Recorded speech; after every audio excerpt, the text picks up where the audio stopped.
السلام عليكم ورحمة الله تعالى وبركاته. الحمد لله والصلاة والسلام على رسول الله صلى الله عليه وسلم. رب اشرح لي صدري ويسر لي أمري واحلل عقدة من لساني يفقهوا قولي. Mes frères et sœurs, que la paix soit sur vous. Aujourd'hui, dans cette vidéo, on va voir comment profiter du Ramadan. Chaque action dans l'islam, chaque adoration, il a une vertu. Et le Ramadan, il a plein de vertus. Il y a plein de qualités que le musulman il peut acquérir dans ce mois béni. Et pour avoir ces qualités, pour profiter, pour moi, la première chose que le musulman il doit faire, c'est d'avoir l'intention. C'est de prendre l'intention. L'intention de réussir son Ramadan. L'intention de recommencer. L'intention que ce Ramadan, il ne va pas être comme les Ramadans précédents. Et l'intention avec détermination, avec décision, avec des objectifs clairs. Parce que sans objectif, le musulman, il va faire le Ramadan, mais ça va être une routine, ça va être comme les autres Ramadans. Il va se lever le matin, il va manger, le soir, il va rompre son jeûne, le soir, il va faire le tarawih quand les mosquées étaient ouvertes, et ça devient une routine. Et dans l'islam, il n'y a pas de routine, il faut casser la routine. C'est pour ça qu'Allah il dit dans le Coran, Ya ayyuhalladhina amanu kutiba alaykum as-siyam kama kutiba ala alladhina min qablikum la'allakum tattaqun. Ô vous qui avez cru, le jeûne vous a été prescrit comme il était prescrit aux gens avant vous. La'allakum tattaqun, peut-être vous allez atteindre la piété. C'est-à-dire dans le Ramadan, tu peux atteindre la piété, tu peux atteindre la patience, tu peux atteindre la crainte d'Allah subhanahu wa ta'ala. Mais tout ça, ça vient dans un premier temps si tu as mis une intention ferme de changer. Et le prophète sallallahu alayhi wa sallam il dit innamal a'malu binniyat. Les actions ne valent que par leur intention. Wa innama likulli imri'in ma nawa. Et chaque personne il sera récompensée par rapport à ses intentions. Et voyez-vous, mes frères, imaginons qu'une personne, on lui donne une clé d'une chambre, on lui dit dans cette chambre-là, il y a des trésors, de l'argent, de l'or, des diamants. Il y a plein de... Tout ce qui est aspect financier que l'être humain il désire, il y a dans cette chambre. Et on dit à cette personne-là, tu as 30 jours. Tu as 30 jours pour récupérer, pour ramasser le maximum de trésors. Et dans 24 heures, on va donner le top chrono. À votre avis, la détermination et l'attention de cet homme, elle sera comment? Il sera déterminé, il va dire, quand ils vont donner le top chrono, je vais rentrer et je vais profiter au maximum. Et le musulman, c'est pareil. Il faut que le musulman, il ait cette détermination et cette décision de réussir son Ramadan. Parce que la majorité des musulmans, ils souhaitent réussir son Ramadan, ils souhaitent avoir la piété pendant le Ramadan, ils souhaitent pendant le Ramadan lire plus le Coran, se rapprocher plus d'Allah, mais les choses n'arrivent pas dans notre vie parce qu'on le souhaite. Les choses arrivent dans notre vie non pas parce qu'on le souhaite, mais parce qu'on le décide. Il faut décider de se rapprocher d'Allah, décider de changer sa vie. C'est pour ça qu'Allah dit dans le verset Yahdi ilayhi man anab. Allah subhanahu wa ta'ala, il guide ceux qui retournent vers lui, c'est-à-dire ceux qui sont conscients de leurs fautes et ils retournent vers Allah avec une intention sincère. Et l'intention également, c'est une cause de la permission. Allah il dit dans le Coran in yurida islaha yuwaffiqillahu baynahuma. Si ils veulent faire les choses bien, Allah leur permet de faire les choses bien. Et le musulman aussi dans ce mois, il doit se fixer des objectifs. Parce que les objectifs vont déterminer ton action. Et les actions détermineront le profit et le résultat que tu vas tirer à la fin du Ramadan. Par exemple, ce que je conseille de faire quand c'est le début du Ramadan comme ça, c'est de prendre 2 feuilles. Sur une feuille, on peut noter tout ce qu'on désire. Par exemple, dans une feuille, vous pouvez noter, moi j'aimerais bien augmenter ma relation avec Allah, j'aimerais bien apprendre la patience, j'aimerais bien lire le Coran pendant le Ramadan, j'aimerais bien apprendre des hadiths. Dans cette feuille, vous notez tout ce que vous souhaitez bénéficier pendant le Ramadan. Et dans une autre feuille, vous allez noter tous vos défauts.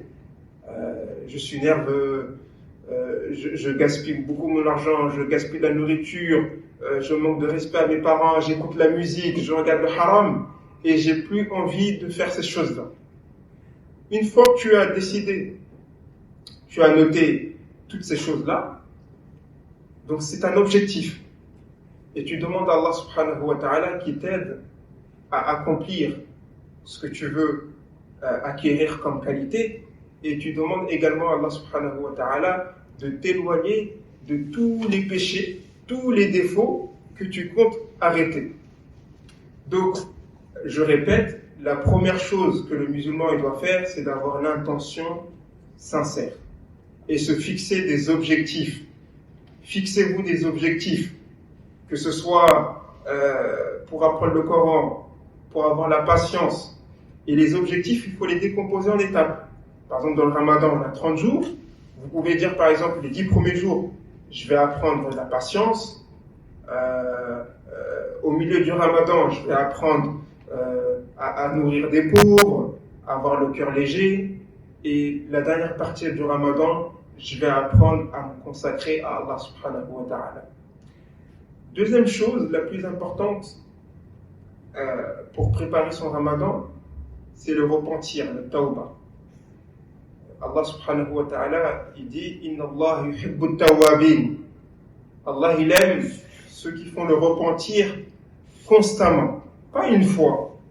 Allah, il n'a pas dit « Inna Allah yuhibbu ta'ibin » mais tawabin, ceux qui font le repentir constamment. C'est-à-dire, à chaque fois qu'ils se trompent, ils demandent pardon à Allah. Ils se trompent, ils demandent pardon à Allah. Ils demandent pardon à Allah. Aujourd'hui, demain, après-demain, tous les jours. Jusqu'à qu'Allah subhanahu wa ta'ala, il le pardonne. C'est pour ça qu'il y a un savant, il disait, Wallah, ici, Allah, il a accepté de moi juste une seule prosternation. Si j'ai l'information qui vient du ciel, Allah, il m'informe qu'on a accepté de toi telle adoration, il a dit, j'ai plus besoin de rester dans ce bas monde.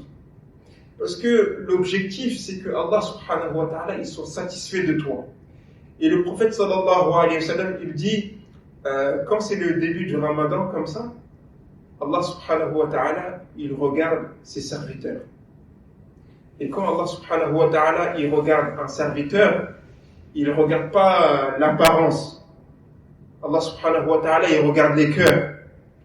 Et le prophète sallallahu alayhi wa sallam, il explique cette parole en disant Inna Allah la yanzuru ila ajsamikum wa la ila suwarikum walakin yanzuru ila qulubikum wa a'malikum.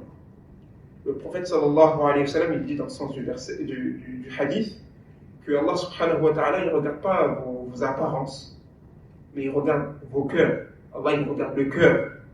Et le prophète sallallahu alayhi wa sallam, il dit quand c'est le début du Ramadan, Allah, il regarde ses serviteurs. C'est-à-dire, Allah, il regarde qui est sincère, qui a fait le repentir, qui vraiment a pris la ferme décision de faire un Ramadan réussi.